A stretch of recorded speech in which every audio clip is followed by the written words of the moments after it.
চারদিকে পাহাড়, ঘন সবুজ বন আর কাপ্তাই হ্রদের বিস্তৃত জলরাশি। সব মিলিয়ে পার্বত্য অঞ্চলের দুর্গম প্রাকৃতিক সৌন্দর্যে ভরপুর রাঙামাটির বরকল উপজেলা। শান্ত নিরিবিলি ও প্রকৃতি নির্ভর বরকল হঠাৎই যেন অশান্ত হয়ে উঠেছে চাঁদাবাজদের দৌরত্বে। স্থানীয় বাসিন্দাদের অভিযোগ, বরকল উপজেলার সদর ও আশেপাশের এলাকায় প্রভাব খাটিয়ে অর্থ আদায় ও ভয়ভীতি প্রদর্শন করছেন শান্তিময় চাকমা ও নির্দব্রণ চাকমা নামে দুই ব্যক্তি। রোবনকে যা বলতেছে কালকে দোকান আজকে বন্ধ করার জন্য চাঁদা অনেকের কাছে চাইছে, চাঁদা চাইছে, এটা সত্যি কথা। তবে সে এরকমভাবে চাঁদা এর আগেও এরকম হুমকি দামকি দিছে। চাঁদা দিতে অস্বীকৃতি জানালে হয়রানি ও অপপ্রচারের হুমকিও দেওয়া হচ্ছে বলে অভিযোগ করেন স্থানীয়রা। এগুলো আমি এখনো পর্যন্ত যতটুকু জানি এগুলো সম্পূর্ণ মিথ্যা, কারণ এটা ওদের একটা উদ্দেশ্য প্রণোদিত এই কাজটা।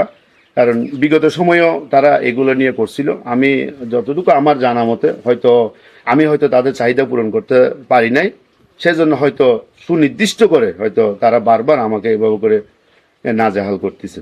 তবে এসব অভিযোগের বিষয়ে অভিযুক্তদের সাথে একাধিকবার যোগাযোগের চেষ্টা করা হলেও তাদের আনুষ্ঠানিক কোনো মন্তব্য পাওয়া যায়নি। রাঙামাটি প্রতিনিধি নীরব হাওলাদারের পাঠানো তথ্য ও ভিডিও চিত্রে ডেস্ক রিপোর্ট, কেটিভি নিউজ।